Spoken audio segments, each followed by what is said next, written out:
You're watching KTN Newsdesk. Many thanks for staying with us. All right, let's now take you to Enzoya Sugar Company, where we understand that there is a standoff. Farmers have stormed the factory in an attempt to prevent a new managing director from taking over the management of the factory.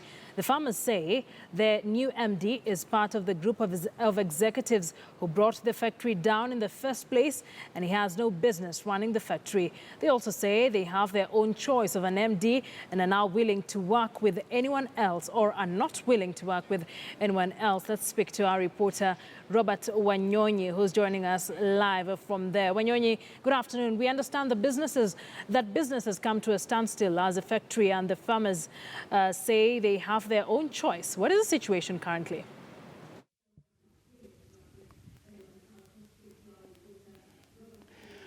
Okay, thank you very much, studio. We are still here at Enzoya Sugar Company, whereby since morning there has been a standoff between the farmers and a section of police officers who have arrived here to take charge of the security situation, because the hundreds of farmers had to storm the factory, demanding the removal of the new acting MD, Mr. Nahashon Aseka, who they said has no goodwill to run this factory, because according to them, they say that there is another choice that the farmers want, Michael Kulundu, who is still in an acting capacity. And the farmers have been here until the police had to arrive at around 11 a.m. To disperse them. And as we are going on air now, is that there is a meeting that is still ongoing between the Enzoya board and some workers' representatives who have demanded that they don't want the change of guard, because they say this being an election year, maybe some funds might be used wrongly and go in wrong hands, as maybe politicians might be having a hand in all this. We have also interviewed Bungoma Governor, Mr. Kenneth Lusaka, briefly, who has told us that the government position is that they will not allow a new MD at this period, because the factory is set to undergo its annual maintenance, and he says maybe money set aside for that process might be misused by a new person who might not be conversant with the sugar sector as pertains to the Enzoya Sugar Factory. So as we are talking here now, is that the meeting is still ongoing, and the workers have stood their ground that they want Mr. Michael Kulundu, who is still an acting capacity, to continue acting until after the elections. That is what they are saying. And the chairman of the board, Mr. Omang'oli, is rooting for Nahashon Aseka, who came in today morning, but finding the situation that was not palatable for him, he had to leave the factory. We will keep it here to brief you about what is going on from Enzoya. I'm Robert Wanyonyi, back to studio. Robert Wanyonyi, thank you very much for that. Let's now cross over back to the Bomas of Kenya, to that meeting by ODM members, the aspirants who are being given certificates for direct nomination because they are unopposed. Party leader Raila Odinga currently speaking. Let's cross over there live and listening. Asking the National Election Board to be prepared for. We are returning power to the people. The people must be allowed to choose their leaders in a way that confers confidence in the party and which motivates them to come out and vote for ODM and NASA in August this year.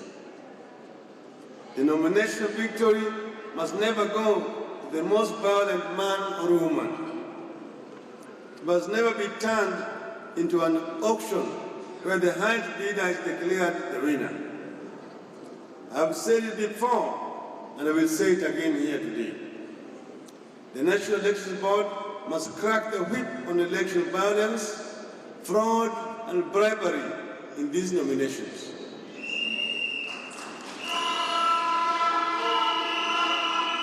This means the board must itself be above reproach, and when mischief is seen to have been tolerated, somebody must be held accountable for it. Anything short of a clean nomination exercise will only undermine our chance in August. I want to appeal to our youth to stand up for this party and refuse to be used in schemes that only undermine our real worth. The youth are the vanguard of ODM. They must refuse to be used to cause violence. As voters and candidates, we must not lose focus of the bigger picture. The nomination exercise is not an end in itself. It is just but a necessary step in the journey of many steps aimed at making Kenya work for everybody again. The other step is that the journey is the general elections in August. That election is equally not an end, but a means to an end. The end we must all focus on is how to get Jubilee out of the lives of Kenyans and put Kenya back on track.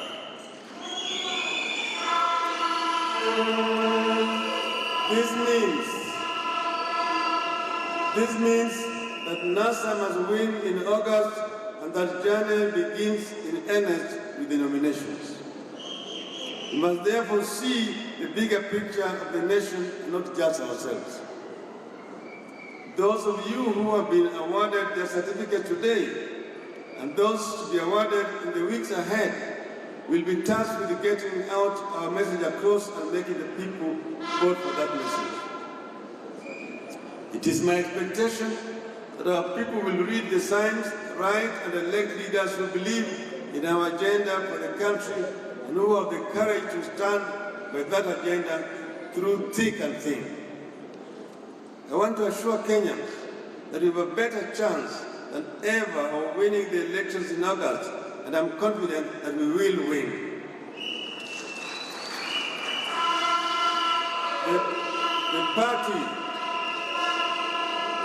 The party that promised everything is right now caught in the web of lies that is spun. Jubilee is having a difficult time explaining what happened to the promises.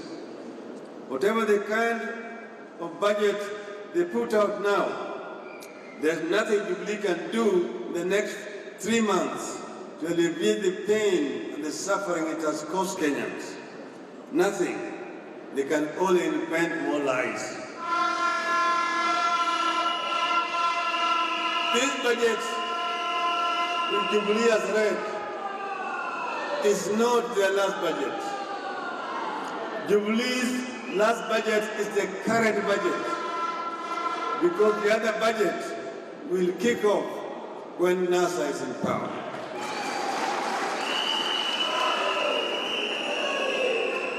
Nothing will fix our debt burden between now and August.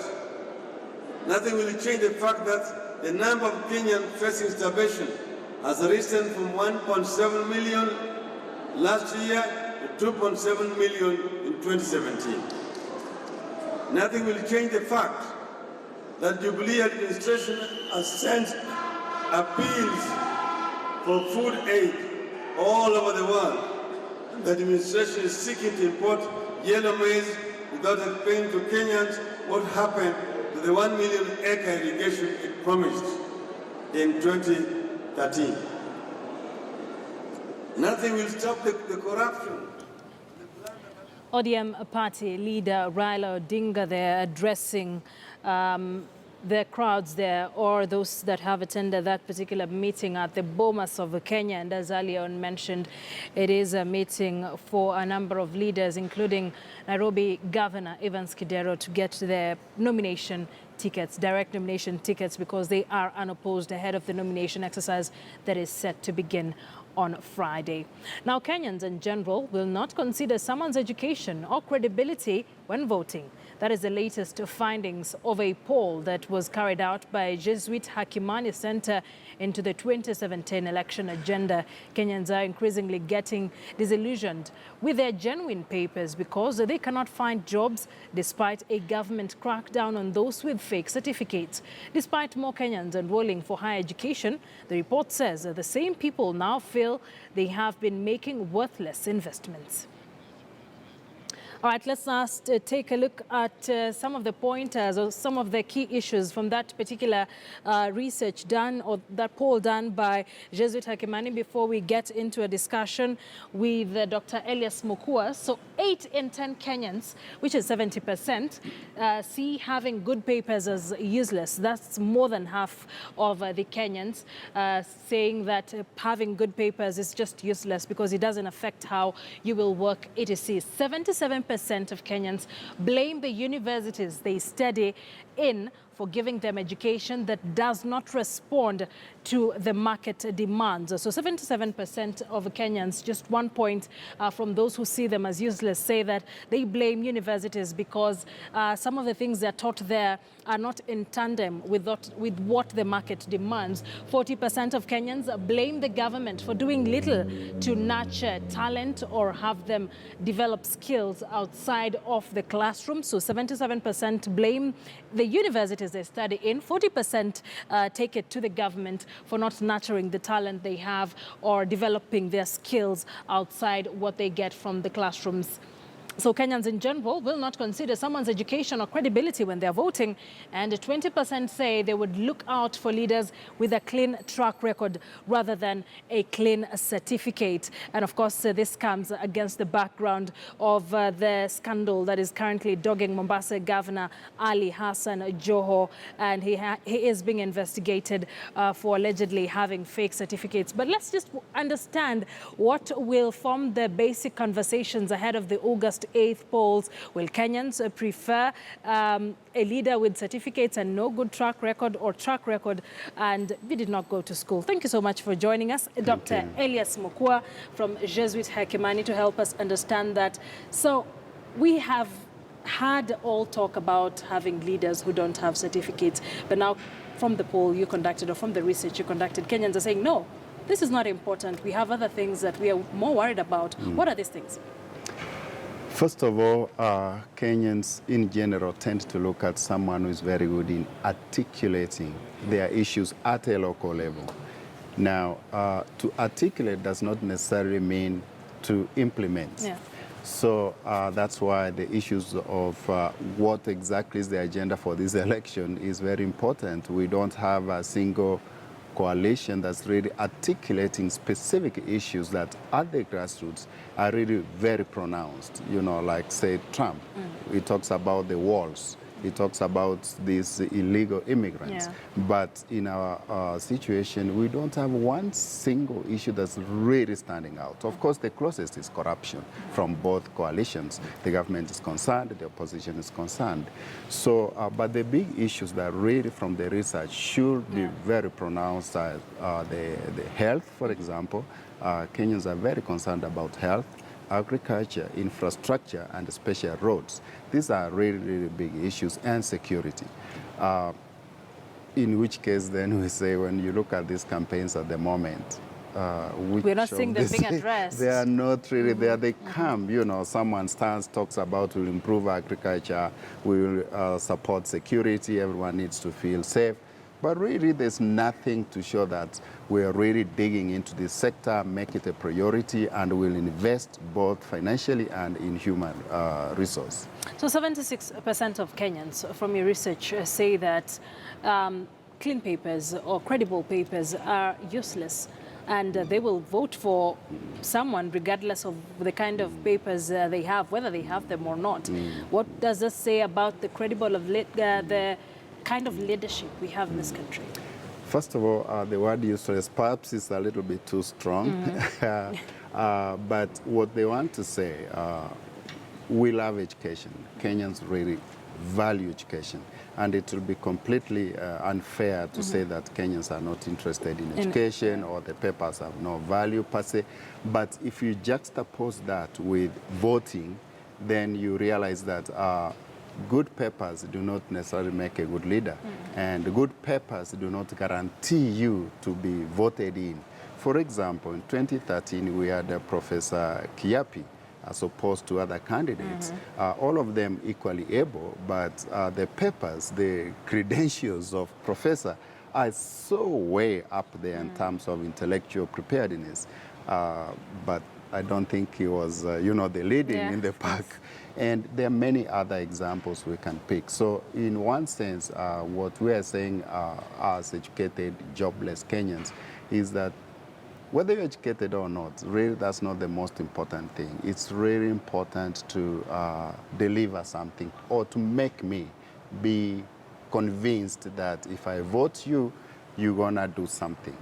Now, but that's a little bit optimistic. We know that even other parts of this research show that are issues important? Well, not that much. It's really very much whom do I feel close to, who engages me, who makes me feel like I'm useful, but not necessarily who delivers, who is committing to what. Really, that there's a disparity in that sense. And so credible leaders are important. We know Chapter 6 of the Constitution, even if some of us are not lawyers, but the basics we know that we're supposed to elect good, credible, responsible leaders. But is that what the voters are really interested, especially the more educated part of the society that we interviewed? Really, that's not the most important. That's not the most important. The papers are not the most important. If Kenyans found out that their leader forged papers, because it is a requirement for you to run to get a degree and some other papers, would they still vote for him? Well, that's a question of saying if someone is corrupt, can we still vote for him? Unfortunately, in Kenya, we don't look at criminal records, we don't look at corrupt practices. We haven't really emphasized integrity strong enough. But I think the question of fake papers and the question of corruption in terms of financial malpractices are very different.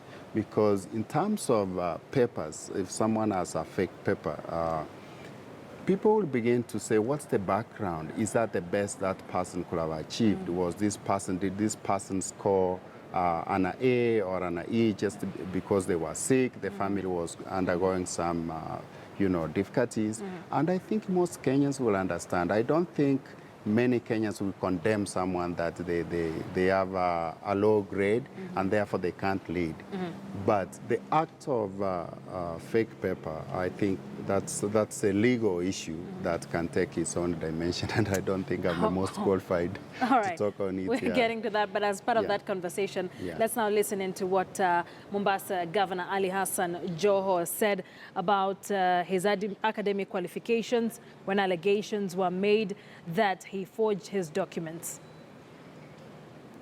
I take pride of my results in the year 1993. And I should be an inspiration to other Kenyans that not doing well in Form 4 doesn't mean it's the end of the road for you. Any serious leader would want to use that to inspire the young people that never made it for one reason or another. So as I stand here today, yes, I'm a holder of a D-, but I have been able to change that into real progress. And so that you know, even now, I am a student of an MBA. So when we have leaders who are proud of their D-, and as he says, we should use this as a story of hope for young students, what exactly are we telling the young Kenyans? Well, number one, let's look at the positive side of what he says. Yeah, he's saying that should you happen to have a low grade, do not lose hope. Just believe in yourself. Something can happen. Opportunities are there. It's not the end of the road. And after all, we do know that actually in every exam, especially the primary and secondary schools, most students actually don't make it. There are a number of failures, really high number of failures, and very few end up in university because the university slots are not as many. So the positive side of this is to say that don't lose hope.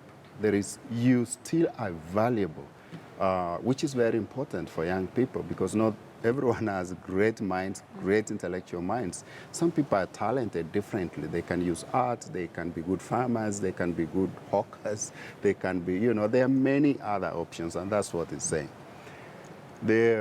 Perhaps the downside of this is to say that, look, if you think you are good in business, don't mind about education.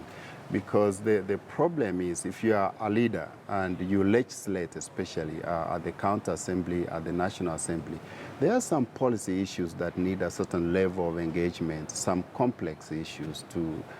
Some issues are local, global. Some issues have scientific data that need deeper understanding and integration, interpretation. So in that sense, the education is important. But leadership, per se, is not really pegged on education alone. All right. Elias Makoa, thank you so much for coming in here as the director of Jesuit Hakimani, who did that particular research on academic qualifications and what you as a Kenyan has to say about it. Thank you very much, sir, for coming in once again. Let's go back to the Bomas of Kenya, where some ODM leaders are being given their direct nomination tickets. Let's just take a look at what's happening there. Of course, this comes after an address by ODM leader Raila Odinga. Let's just listen in to what's going on there. Okay, let's cross over there. I'm calling the next one.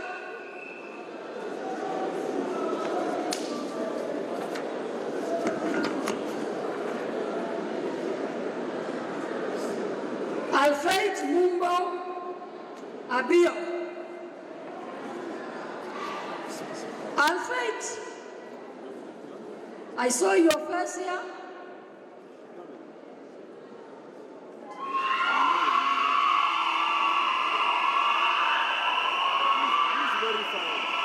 That is Nyandoro. Esha Nizar Abdallah. Garissa, Lamu. Esha Nizar Abdallah. Fatuma Kinsi Abbas from Garissa.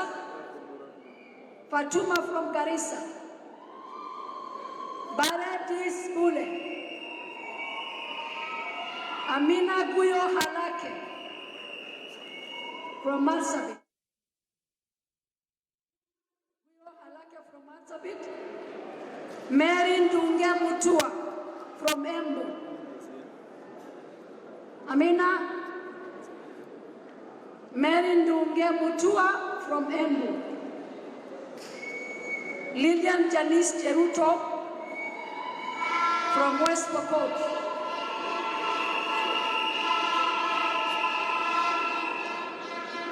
Lillian Janice Cheruto. Pauline Nyamburis from Samburu. Honorable Gladys Wanga.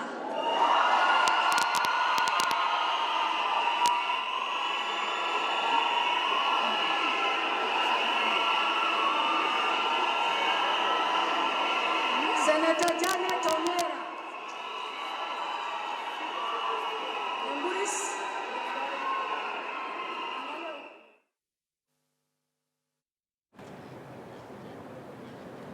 All right, ODM leaders there getting their direct nomination tickets after it emerged that they were unopposed ahead of their nomination exercise scheduled to begin on Friday. Among the leaders who are receiving their certificates are Nairobi Governor Evans Kidero, Homa Bay County Women Representative Gladys Wanga, among a number of members from the ODM side who will be defending their tickets or seeking for higher positions in the August 8th general elections. We wrap it up on that note. Many thanks for joining us here on KTN Newsdesk. Up next is Business Today. Don't go too far. My name is Akisa Wandera. Good afternoon.